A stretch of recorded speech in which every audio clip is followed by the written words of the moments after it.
Hello everyone, I hope आप सभी gate aspirants gate 2025 के लिए अपना बेस्ट एफर्ट लगा रहे होंगे। आज के सेशन में हम लोग बात करने वाले हैं जनरल एप्टीट्यूड के एक पर्टिकुलर पोर्शन के बारे में जो कि हमारे पास में है परम्यूटेशन एंड कॉम्बिनेशन। जो परम्यूटेशन कॉम्बिनेशन एंड प्रोबेबिलिटी होती है वो एप्टीट्यूड के सेक्शन में मोस्टली हर साल पूछी जाती है। तो यहाँ पर मैं सिर्फ परम्यूटेशन एंड कॉम्बिनेशन के क्वेश्चंस को लूँगा जो कि गेट 2024 में पूछे गए थे डिफरेंट ब्रांचेस में। ठीक है, प्रोबेबिलिटी के लिए मैं एक डिफरेंट वाला सेशन अपलोड करूँगा। करेक्ट। चलिए, तो सेशन को स्टार्ट करने से पहले ये मेरी हम्बल रिक्वेस्ट है आप सभी स्टूडेंट्स से, अगर आप हमारे चैनल पर नए हैं तो आप सब्सक्राइब कर लीजिए हमारे चैनल को। अगर आपको हमारे चैनल का कंटेंट यूजफुल लगता है देन ओनली। ठीक है, and if you wish you can share also with your friends. Video के जस्ट नीचे आपको शेयर का ऑप्शन मिल जाएगा जिसके थ्रू आप अपने फ्रेंड्स के साथ में हमारे चैनल के लिंक को शेयर कर सकते हैं। ठीक है, I hope you guys will consider this thing. तो स्टार्ट करते हैं हमारे पहले क्वेश्चन से। जो हमारा पहला क्वेश्चन है सेशन का, देखते हैं इस क्वेश्चन को। क्वेश्चन हमारे पास में है, how many 4 digit possible integers divisible by 3 can be formed using only the digits of 1, 3, 4, 6, 7 such that no digit appears more than once in a number। ये क्वेश्चन पूछा गया था प्रोडक्शन इंजीनियरिंग के पेपर में सिंगल मार्क के लिए। ठीक है, तो क्वेश्चन हमारे पास में है कि इन डिजिट्स का यूज़ करके दैट इज़ 1, 3, 4, 6 एंड 7 हमें क्या करना है, 4 डिजिट के नंबर रेडी करने हैं। 4 डिजिट का नंबर हमें बताना है कि how many 4 digit numbers will be divisible by 3, और हमें रिपीटेशन बोला गया है नहीं होना चाहिए। जो डिजिट्स हैं वो रिपीट नहीं होने चाहिए जब हम 4 डिजिट का नंबर रेडी करेंगे तो। करेक्ट। तो डिविजिबल बाय 3 होना चाहिए, ये हमसे कंडीशन बोला गया है, डिविजिबल बाय 3। तो 3 के लिए डिविजिबिलिटी का कंडीशन क्या होता है हमारे पास में, तो अगर कोई नंबर 3 से डिविजिबल है that means the sum of the digits should be divisible by 3, then only it will be divisible by 3।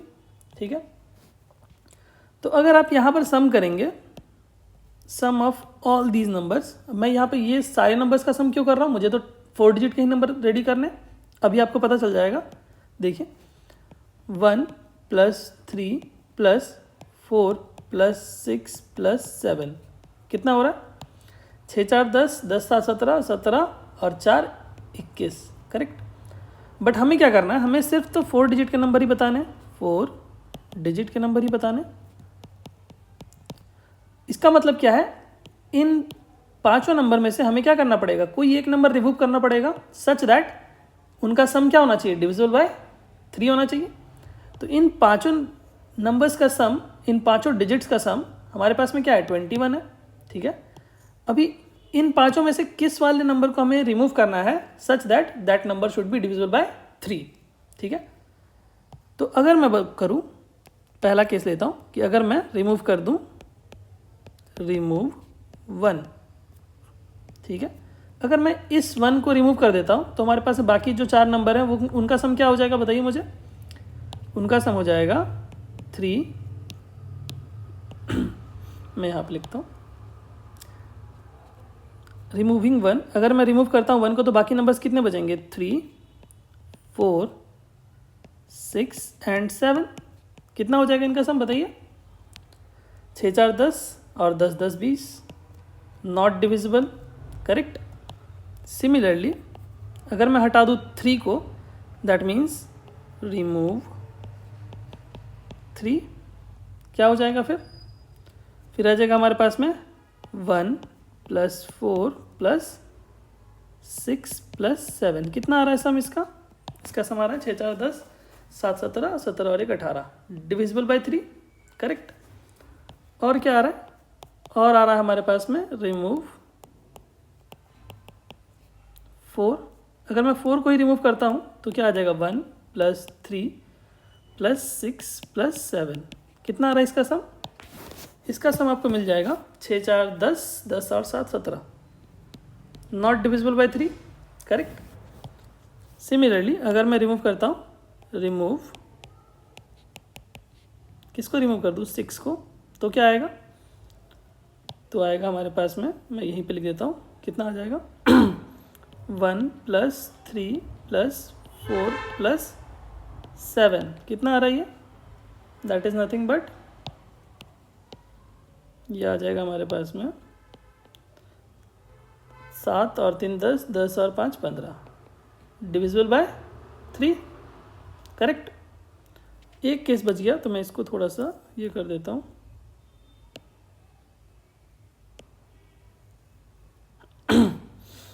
एक केस बच गया हमारे पास में last, that is nothing but remove कौन सा नंबर भैया, 7। अगर 7 को रिमूव करता हूँ तो क्या आ जाएगा, 1 + 3 + 4 + 6 कितना आ रहा है इसका सम, 6 4 10, 10 3 13, 13 और 1 14, नॉट डिविजिबल बाय 3।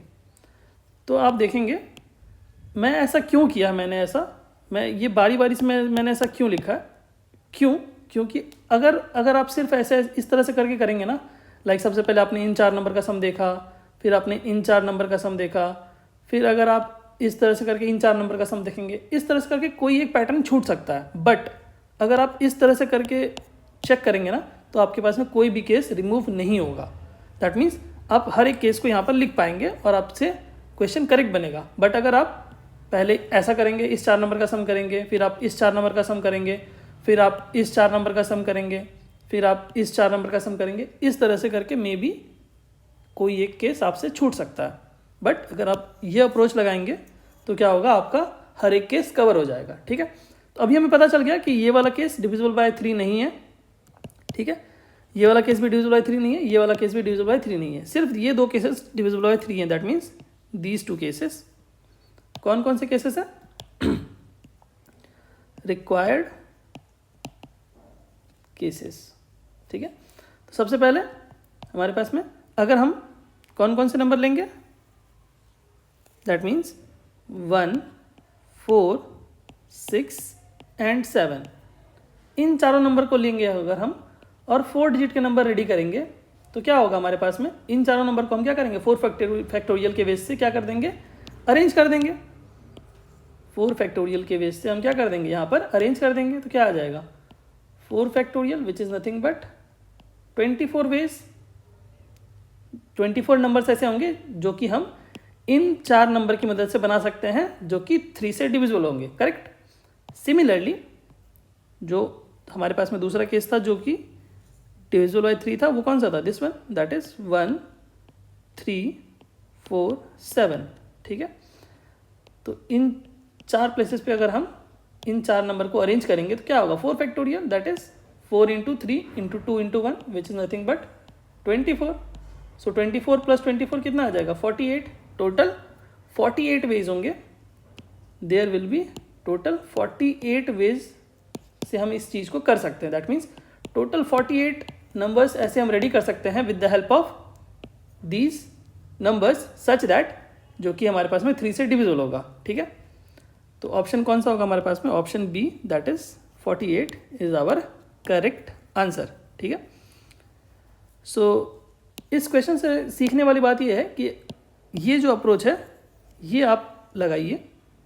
ठीक है, इससे क्या होगा, इससे ये होगा कि आपका कोई भी अप्रोच, कोई भी केस रिमूव नहीं होगा, आपको हर एक केस कवर करने का फ़ायदा मिलेगा। ठीक है, सो आई होप ये क्वेश्चन आपको क्लियर हुआ होगा। बेसिक सा क्वेश्चन पूछा गया था बट क्वेश्चन थोड़ा सा अच्छा था, क्योंकि यहाँ पर 3 से डिविजिबल वाली बात हमसे पूछी गई थी। लास्ट ईयर भी क्वेश्चन पूछा गया था, वहाँ पर 4 से डिविजिबिलिटी के बारे में पूछा गया था। वहाँ पर भी 4 डिजिट का नंबर रेडी करना था और वहाँ पर चेक करना था कि 4 से डिविजिबल होने के लिए हमारे पास में how many numbers are possible. So 4 से डिविजिबिलिटी की अगर बात होती है यहाँ पर, तो हम क्या चेक करते हैं कि last 2 digit numbers should be divisible by 4, then only it will be divisible by 4। Correct. हमारे पास में 4 से डिविजिबिलिटी के लिए क्या होना चाहिए कि लास्ट 2 डिजिट नंबर्स क्या होने चाहिए, डिविजिबल बाय 4 होना चाहिए, then only the number will be divisible by 4। But यहाँ पर 3 से पूछा गया था, that number should be divisible by 3। तो 3 से डिविजिबिलिटी के लिए हम क्या करते हैं, the sum of the digits should be divisible by 3, then only it will be divisible by 3। Correct. So I hope ये क्वेश्चन आपको क्लियरली समझ में आया होगा। बात करते हैं हमारे नेक्स्ट क्वेश्चन के ऊपर।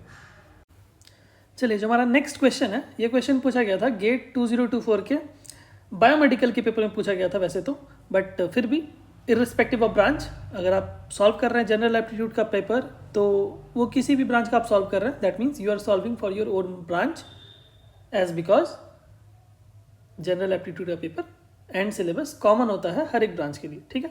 ये क्वेश्चन 2 मार्क्स के लिए पूछा गया था। देखते हैं इस क्वेश्चन को। क्वेश्चन क्या है? 3 distinct set of indistinguishable twins. तो क्या है हमारे पास में यहाँ पर ट्विंस दिए गए हैं, वो भी 3 सेट, ठीक है। To be seated at a circular table that has 8 identical chairs, unique arrangements are defined by the relative position of the people.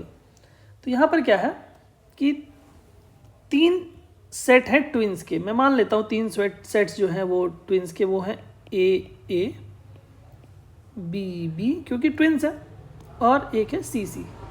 ये 3 सेट्स हैं ट्विंस के, पहला सेट, दूसरा सेट और तीसरा सेट, ठीक है। ये 3 ट्विंस हैं।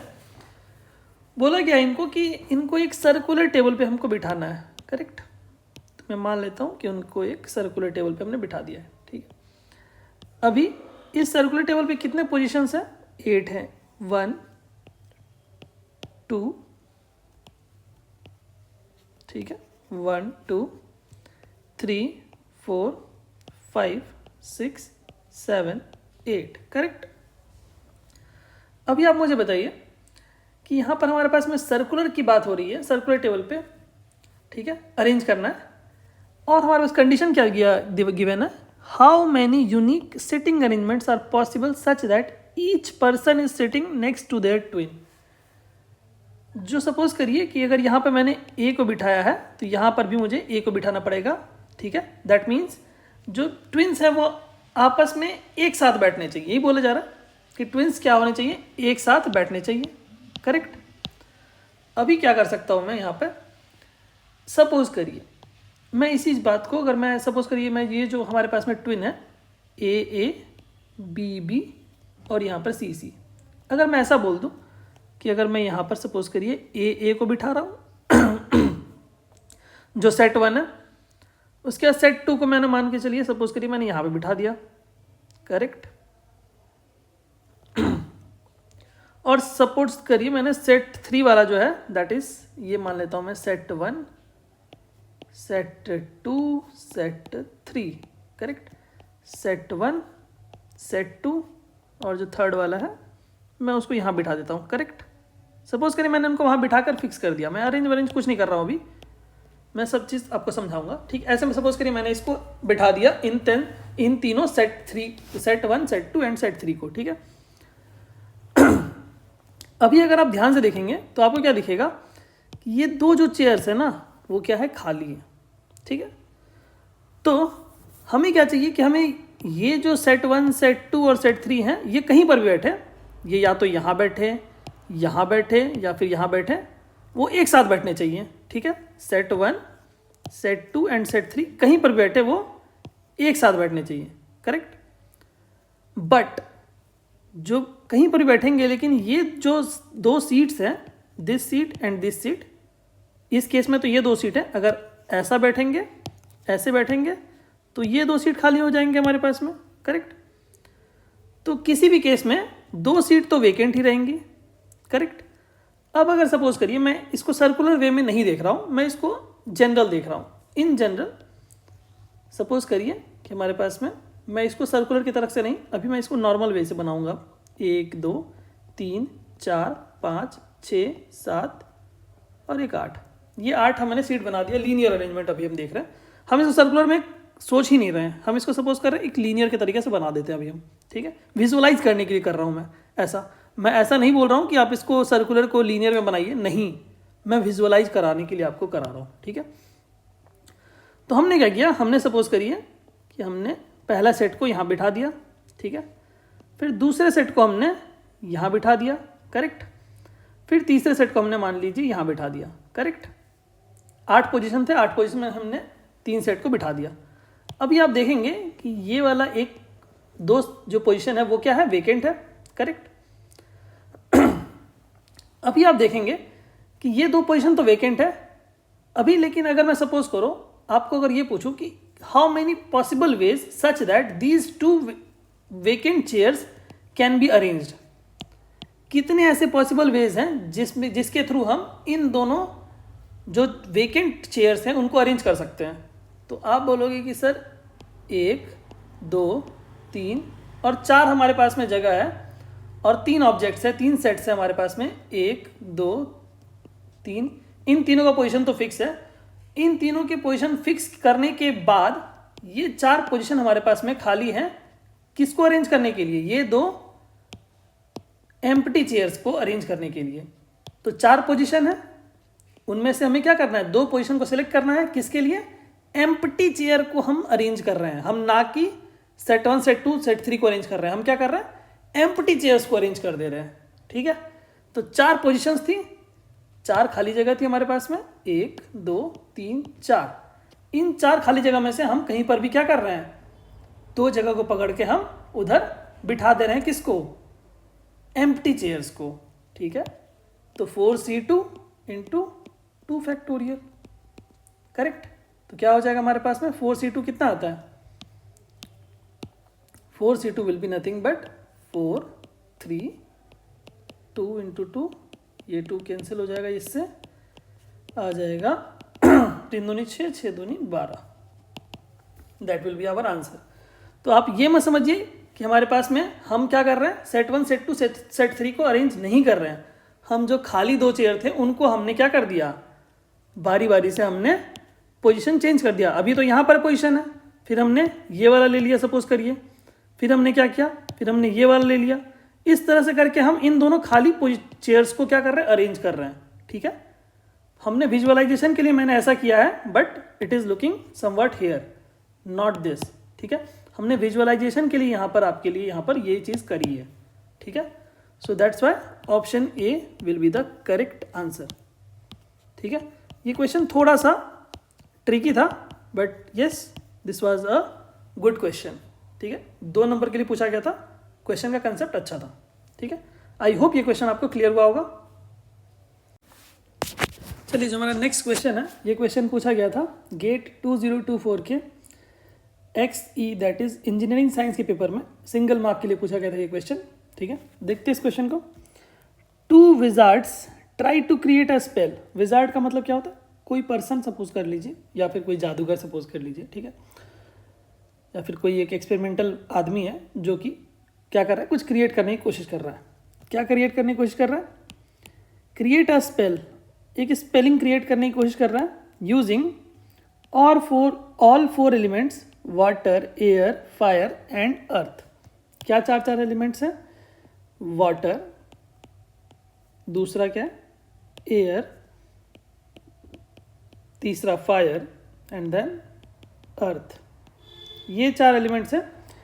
इस चारों को क्या कर रहा है वो, यूज करके एक स्पेल क्रिएट करना चाह रहा है, या फिर एक सपोज कर लीजिए इन चारों को वो क्या कर रहा है, कुछ इस तरह से अरेंज कर रहा है, इसको आगे इसको पीछे, या फिर कुछ इस तरह से इसको अरेंज कर रहा है, जिससे कि क्या हो रहा है, एक मैजिकल सेंटेंस या फिर आप वर्ड बोल लीजिए क्रिएट हो रहा है, जादूगर एक कर रहा है कुछ ऐसा। ठीक है, they decide to mix all these elements in all possible orders.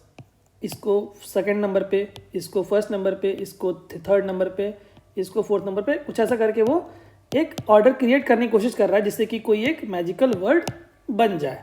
ठीक है, ऐसा ही क्वेश्चन में बताया गया है। They also decide to work independently. 2 wizard है, 2 पर्सन है, पर्सन 1 है और एक पर्सन 2 है। 2 विजार्ड है, पर्सन 1 पर्सन 2। ठीक है, after trying all possible combinations, combination का मतलब ये यहाँ पर ये बताना चाह रहे हैं कि सपोज करिए वाटर को जो पर्सन 1 है उसने 2nd नंबर पे रखा, एयर को 1st नंबर पर रख दिया, फायर को 4th नंबर पे, अर्थ को 3rd नंबर पे।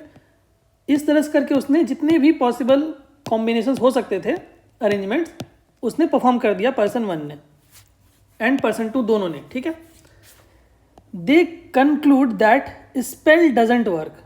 उन्होंने फाइनली क्या कंक्लूड कर दिया कि जो स्पेलिंग जो वो क्रिएट करना चाह रहे हैं, magical word, that is not working at all.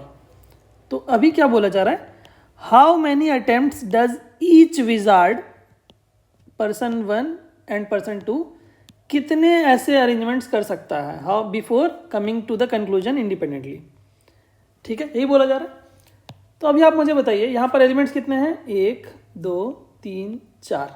जब पर्सन 1 इन 4 एलिमेंट्स को किसी भी तरीके से आपस में अरेंज करेगा, चाहे वो वाटर को 4th नंबर पर रख दे, चाहे वो अर्थ को 1st नंबर पर रख दे, चाहे वो एयर को 3rd नंबर पर रख दे, या फिर फायर को 2nd नंबर पर रख दे, इस तरह से करके जब भी वो अरेंज करेगा तो मैक्सिमम पॉसिबल केसेस कितने होंगे, 4 फैक्टोरियल, जिससे कि वो अरेंज कर सकता है इन चारों चीज़ों को, एलिमेंट्स को, विच is nothing but 4 × 3 × 2 × 1, correct, 4 × 3 × 2 × 1 which is nothing but 24।